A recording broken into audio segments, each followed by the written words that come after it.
വർഷം തീരാറായി. ഇപ്പൊ എത്രയായി? വയസ്സെത്രയായി? 40 കഴിഞ്ഞ്, 50 കഴിഞ്ഞ്, 60 കഴിഞ്ഞു, 70 കഴിഞ്ഞു. ഇതാ ആയുസ് തീരാൻ.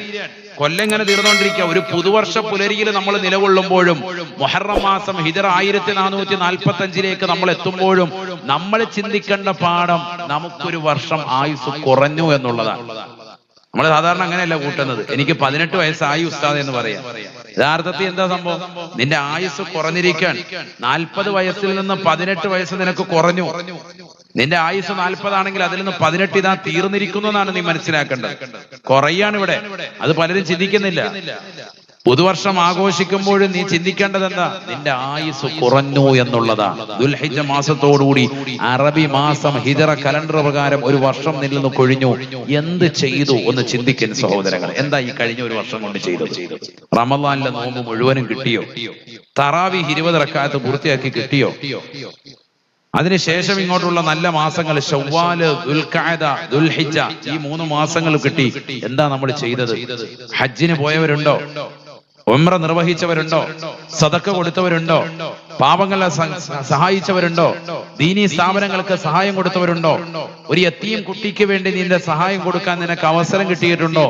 ഒരു ഹിഫ്ദിന് പഠിക്കുന്ന ഒരു കുട്ടിക്ക് പൂർണ്ണമായി ചെലവ് ഒരു വർഷത്തേക്ക് ഞാൻ ഏൽക്കാമെന്ന് പറഞ്ഞ് വക്കാലത്ത് ഏൽക്കാനുള്ള അവസരം അള്ളാഹു നിനക്ക് നൽകിയിട്ട് നിന്റെ നാട്ടിൽ തന്നെ അത്തരത്തിലുള്ള സ്ഥാപനങ്ങൾ ഉണ്ടായിട്ട് കൺമുന്നിലുണ്ടായിട്ട് നിനക്ക് കൊടുക്കാൻ സാധിച്ചിട്ടുണ്ടോ? നിന്റെ മക്കൾക്ക് ദീനീ ബോധം കൊടുക്കാൻ സഹായിച്ചിട്ടുണ്ടോ? എന്താ സഹോദരങ്ങളെ ഈ ഒരു കഴിഞ്ഞ ഒരു വർഷം കൊണ്ട് ചെയ്തത്? 1 ലക്ഷം ലാ ഇലാഹ ഇല്ലല്ലാഹ്, 1 ലക്ഷം സൂറത്തുൽ ഇഖ്ലാസ്, അല്ലെങ്കിൽ 1 വർഷം സലാത്ത്, എന്തെങ്കിലും ഉണ്ടോ? ഒന്നുമില്ല. എല്ലാം കൂട്ടിക്കഴിച്ച് നോക്കുമ്പോ ഒക്കെ വളരെ കുറവാണ്. നിസ്കാരം പോലും 5 വഖത്ത് കൃത്യതയില്ല. 5 വഖത്ത് നിസ്കരിച്ചാൽ തന്നെ അതിന് മുമ്പും ശേഷമുള്ള സുന്നത്ത് നമ്മൾ കളഞ്ഞു കുളിച്ചു.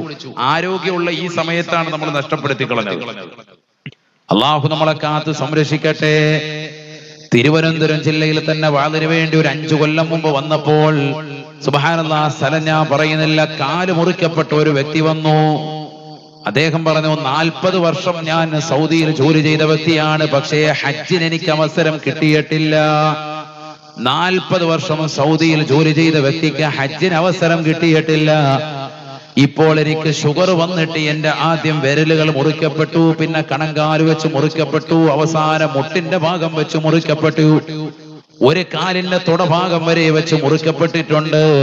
ഇങ്ങനെ പോയാൽ അധിക കാലം ഞാൻ ഉണ്ടാവുകയില്ല. എനിക്ക് സമ്പത്ത് ആവോളമുണ്ട്, പക്ഷേ അവിടം വരെ പോയി ഹജ്ജ് ചെയ്യാനുള്ള അവസ്ഥയില്ല. അള്ളാഹു അദ്ദേഹത്തിന് നീ പൊറുക്കണേ നാഥാ. അള്ളാഹു അദ്ദേഹത്തിന്റെ ഖബർ ജീവിതം, ഈ കഴിഞ്ഞ വർഷം അദ്ദേഹം മരണപ്പെട്ടു പോയി, അദ്ദേഹത്തിന്റെ ഖബർ ജീവിതം നീ സന്തോഷത്തിലാക്കണേ അല്ലാ. അതുകൊണ്ട് ആരോഗ്യമുള്ള സമയത്ത് ശരിക്ക് അമൽ ചെയ്യണേ. ഓരോ ദിവസവും നിന്നിൽ നിന്ന് കൊഴിഞ്ഞു പോയിക്കൊണ്ടിരിക്കുകയാണ്. പാരത്രികമാകുന്ന ലോകത്തിന് വേണ്ടി നീ എന്താണ് സമ്പാദിച്ചിട്ടുള്ളത് എന്ന് ചിന്തിക്കണേ. ഓരോ ദിവസവും ആ ദിവസങ്ങൾ രാവിലെ പ്രഭാതം പൊട്ടിവിടരുമ്പോൾ തന്നെ നിന്നോട് വിളിച്ചു പറയുമത്രേ, ഇന്നി യൗമുൻ ജദീദ് യബ്ന ആദം, ആദമിന്റെ പൊന്നുമോനെ, പൊന്നുമോനെ, ഇന്നി യൗമുൻ ജദീദ്, ഞാനിതാ ഒരു പുതിയ ദിവസമാണ്, പുതിയ ദിവസമാണ്. ഞാൻ നിന്നിലേക്ക് വന്നിട്ടുള്ളത് ഒരു പുതിയ ദിവസമായിട്ടാണ്. നീ എന്നിൽ പ്രവർത്തിക്കുന്ന സർവ്വ അമലുകളും രേഖപ്പെടുത്തപ്പെടുന്നുണ്ട്. വഇന്നി അലാ മാ യഅമലു ഫിയ ഷഹീദ്, നീ എന്റെ ദിവസമാകുന്ന എന്നിൽ ചെയ്യുന്ന എല്ലാ നന്മ തിന്മകളും രേഖപ്പെടുത്തപ്പെടുന്നുണ്ട്.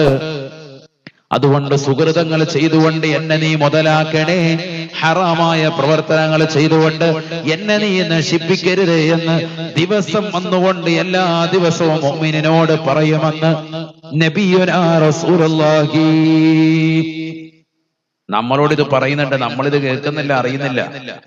അവരുടെ സംസാരം നമ്മൾ അറിയുന്നില്ല. എല്ലാ ദിവസവും പ്രഭാതം പൊട്ടി വരുമ്പോൾ ദിവസങ്ങൾ നമ്മളോട് ഇത് വിളിച്ചു പറയാൻ, യബ്ന ആദം, ആദമിന്റെ പൊന്നുമോനെ, ഞാൻ ഇതാ ഒരു പുതിയ ദിവസം, എന്നെ മുതലാക്കിക്കോ, എന്നെ പിടിച്ചോ, ശരിക്കും അമൽ ചെയ്തോ, എന്നിൽ നീ എന്തൊക്കെ ചെയ്താലും അതൊക്കെ തീർച്ചയായും ഞാൻ സാക്ഷിയാണ്, നാളെ നിനക്ക് സാക്ഷിപത്രമാകും. നമ്മളൊരു ഖുർആൻ ഓതിയാൽ, ദിക്ർ ചെയ്യാൽ, നിസ്കരിച്ചാൽ, നോമ്പ് നോറ്റാൽ, അതൊക്കെ ആ സ്ഥലങ്ങളും സന്ദർഭങ്ങളും മാസങ്ങളും ദിവസങ്ങളും ഒക്കെ നമുക്ക് സാക്ഷി നിൽക്കുമെന്നാണ്. അതുകൊണ്ടല്ലേ നിസ്കരിക്കുന്ന ഒരു വ്യക്തിയെ സംബന്ധിച്ചിടത്തോളം 2 റക്അത്ത് കഴിയുമ്പോൾ അവൻ സുന്നത്ത് മാറി നിസ്കരിക്കുന്നത്. കാരണം ആ സ്ഥലം അവന് സാക്ഷിപത്രമാകുമെന്നാണ്. അള്ളാഹു തൗഫീഖ് നൽകട്ടെ. അത് മാറി നിൽക്കും. ചിലർ കണ്ടിട്ടില്ലേ, അപ്പുറത്തോടെ മാറി നിൽക്കും. ആ സ്ഥലം നാളെ നമുക്ക് സാക്ഷിയാണ്. അള്ളാഹു തൗഫീഖ് നൽകട്ടെ. ഈ ഇരിക്കുന്ന ഓരോ ചെയറുകളിലും വന്നിരിക്കുന്ന സഹോദര സഹോദരിമാരെ, നിങ്ങൾ ഇരിക്കുന്ന ഈ ചെയറുകൾ, നിങ്ങൾ ഇരിക്കുന്ന ഈ സ്ഥലങ്ങൾ നാളെ ആഖിറത്തിൽ നിങ്ങൾക്ക് അനുകൂലമായി സാക്ഷിപത്രമാണ്. നല്ല നീയത്തിൽ നല്ല രീതിയിലാണ് ഇന്ന സ്ഥലത്ത് കൊണ്ട് ഇന്ന രാവിൽ വന്നിരുന്നത്. വെള്ളിയാഴ്ച ദിവസം രാത്രിയിൽ നടന്നതാകുന്ന ത്വയ്ബ അക്കാദമിയുടെ വാളിന്റെ മജ്‌ലിസിൽ ഈ ചെറുപ്പക്കാരൻ വന്നിരുന്നവനാണ്. ഈ സഹോദരി വന്നവളാണ്. എന്ന പടച്ചറബിൻ്റെതാകുന്ന ദർബാറിൽ നമുക്ക് അനുകൂലമായി സാക്ഷി നിൽക്കുമത്രേ. അത് കിട്ടാൻ വേണ്ടിയിട്ടാണ് നമ്മൾ ഈ സദസ്സിൽ വന്നത്. അത് വാങ്ങിച്ചു പോകുന്നവരാകണം. അള്ളാഹു തൗഫീഖ് നൽകട്ടെ. ഇവിടെ വെച്ച് നമ്മൾ ചിന്തിക്കുന്ന നമ്മുടെ മക്കളെ സാലിഹാക്കി എടുക്കാനുള്ള വഴികൾ, ഒന്ന് ശരിക്ക് ദുആ ചെയ്യണം, നല്ലതുപോലെ ദുആ